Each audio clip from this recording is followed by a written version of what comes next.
Summary of Money by Rob Moore. Written by Leah Schullery and Quickread. Narrated by Blake Farha. Introduction. There are many myths when it comes to money and wealth. One of those is that people believe there is just not enough opportunity and wealth in the world for everyone.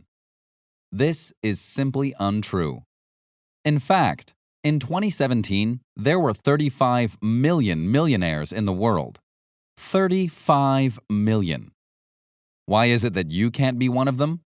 You see, millionaires come in all forms: rock stars, inventors, even salesmen of the slinky. Yet all these people have one thing in common. They turned their personal wealth into financial wealth. That is, they turned their abilities, skills, and passions into money-making ventures. You can do the same. The reality is, money doesn't always have to be cash. The global economy is flooded with different types of money. Mervyn King, the former Bank of England chief, states that there is 80 trillion pounds in the global economy and 150 to 180 trillion pounds in stocks and bonds. Estimates also suggest that there is $8.2 trillion of gold out there. Even more, there are now modern cryptocurrencies adding up to about $38 billion in Bitcoin alone. In other words, the world economy is bursting with wealth, making it possible for anyone to become a millionaire. The other myth about money states that money doesn't buy happiness. Moore finds this myth to be completely untrue. Money absolutely can lead to happiness. Money allows you to do the things you never had time for. Things like being in love, spending time with your family and children, and pursuing creative passions or outdoor activities are certainly the best things in life. But you can't experience these things if you're working 50 to 60 hours a week in an office. Instead, you need an income that doesn't rely on you working. Chapter 1. How to Build Wealth Using the VVKIK Formula. So, if you want to finally take charge of your finances, it's time to focus on the systems that will make you successful. You see, some people focus too much on the details and not enough on the big picture. Others are the opposite. They have a hard time looking at the specifics, but understand the overall view. To master your money, however, you'll need both. Luckily, you can use the VVKIK system to help you accomplish that. VVKIK stands for Vision, Values, Key Result Areas, KRAs, Income Generating Tasks, IGTs, and Key Performance Indicators, KPIs. First, you must build on your vision and values to help guide you toward achieving your goals. You can begin by writing down what matters most to you. That might be family, freedom, success, growth, or even all of these. Next, you'll need to determine your KRAs, or Key Result Areas. These are the areas you need to focus on to achieve your vision. Begin by choosing 3 to 7 areas that will have the biggest impact on getting you to your end goal. These should be areas like building relationships, marketing, or business planning. Your actions should align with your KRAs, and if someone asks you to do something outside of that alignment, then say no. Stay focused on your KRAs and only do the things that will provide value. Next, it's time to take a look at your IGTs, or Income Generating Tasks. These are the to-do items from your KRAs that will give you the greatest monetary return for your time. Not all tasks are equal. Some tasks might bring you more wealth with less time, and it's there that you should focus on. For example, in professional golf, a single club, the putter, accounts for 40% of shots taken. In other words, practicing putting will have the greatest impact on your score. The same goes for business. Focusing on the tasks that will have the greatest impact on your wealth will better set you up for success. Finally, it's time to develop your Key Performance Indicators, or KPIs, which are the items you track daily or weekly to show what's working and what needs improvement. This feedback system will guide you on whether your KRAs and IGTs are working to help build your wealth. Once you have this system in place, you'll find your financial life benefits greatly, as you'll be focusing on both the big picture and the basic tasks that will get you there. Chapter 2. Maximize your IGV and leverage your time and money. Another common myth surrounding wealth is that you must work hard. You have to make sacrifices, hustle, and put in the work. It's time to let go of this myth. In fact, merely working hard is not sustainable if you want to become wealthy. You might enjoy your stable job with its decent salary, but when you add up all the hours you spend at your job plus the work you take home, you probably aren't making much per hour at all. Perhaps you're working overtime to earn more money. You're sacrificing your free time to earn just a little more money. Luckily, there's a better way to earn wealth. First, you must determine how much your hour is worth. To do this, you must understand your IGV, your income generating value. To calculate your IGV, add up the full number of hours you work every week, and not just time spent at your job. Let's say your time adds up to 55 hours after you include any side hustles or asset building. Any time you spend devoted to money counts. Next, you need to calculate how much you earn in a week. This isn't just salary, but income from interest, property, share dividends, or side hustles. Perhaps that adds up to £1,000 a week. Now your IGV is calculated by dividing 1,000 by 55, which is just over £18 an hour. This information is incredibly important when you begin building wealth. Now, if an opportunity presents itself that allows you to generate more than £18 an hour, then you should go for it. When you accept opportunities like these, you're increasing your IGV. But perhaps something comes up that will generate less than your IGV. In this case, you should ask yourself if you can pay someone else to do it for less than £18 an hour. Your choice is to either ignore it or outsource it. Otherwise, you're only lowering your IGV. Before long, you'll be raising your IGV and be on your way to earning more wealth.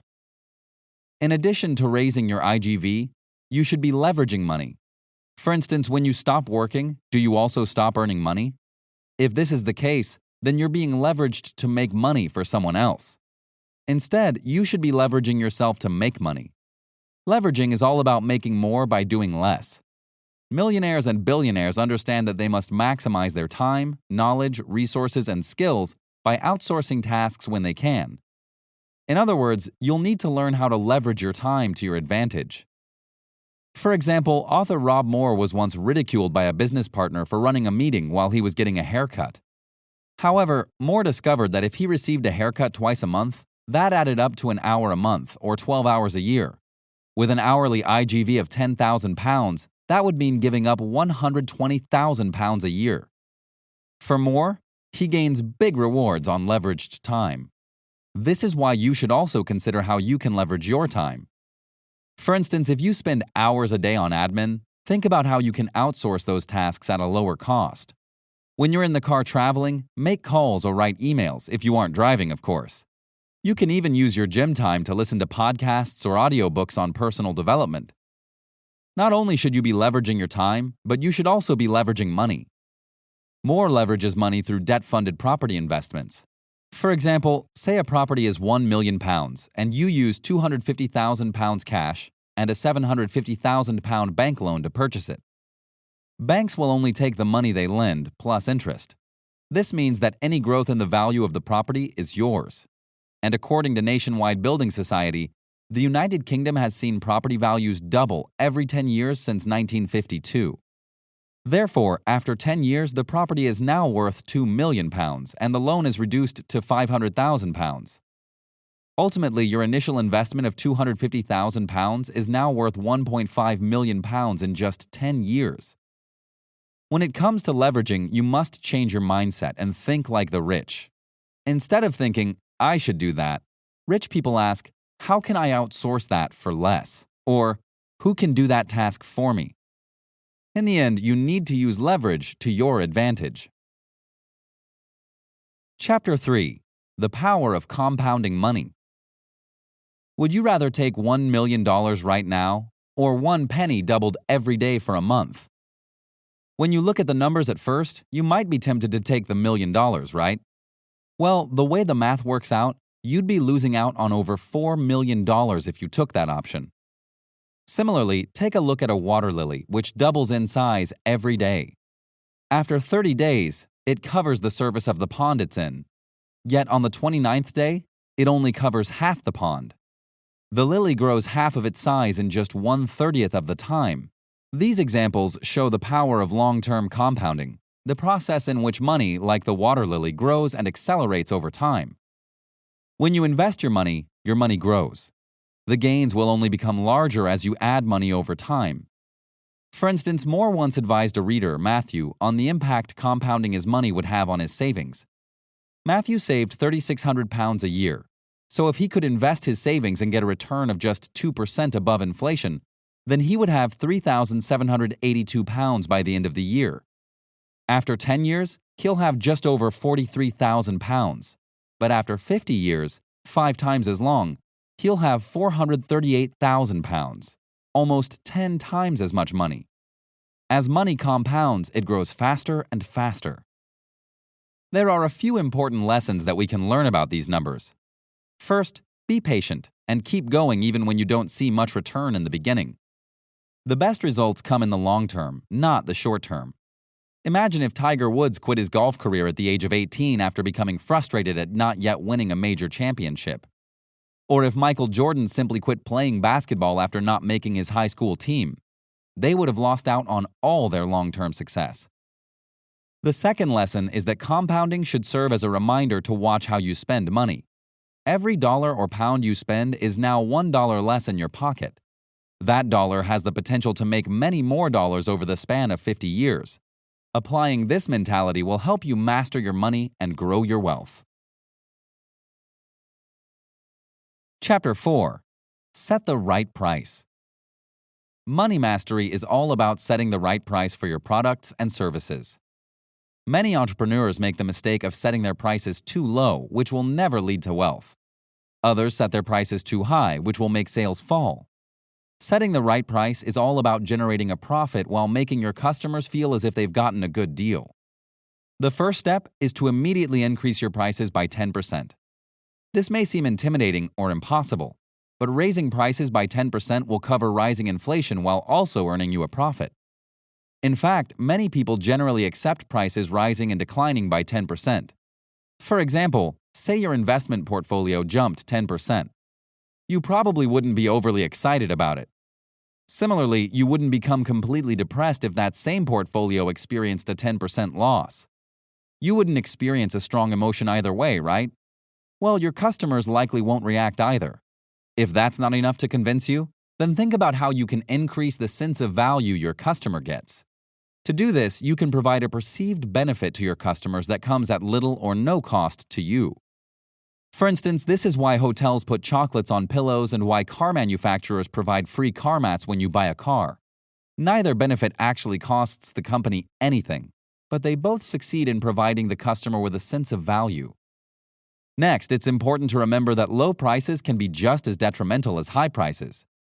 You see, while high prices will put off customers with little money, low prices will put off wealthy customers who will perceive the low price as low quality.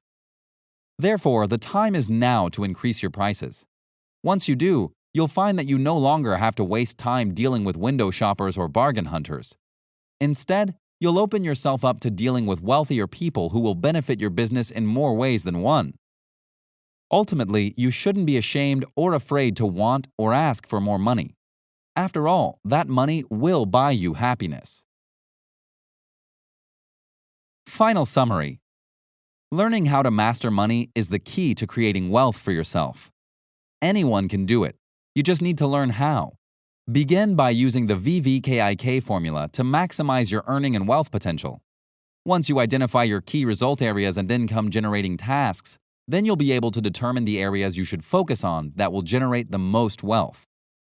Next, maximize your income-generating value by leveraging your time and money and taking on tasks that will increase your value and outsourcing tasks that won't. You'll also want to unlock the power of compounding and be patient as you watch your money grow and accelerate over time. Finally, setting prices at the right level means that you'll gain a real profit. So don't wait. Become a master of your money today. This has been a summary of Money by Rob Moore.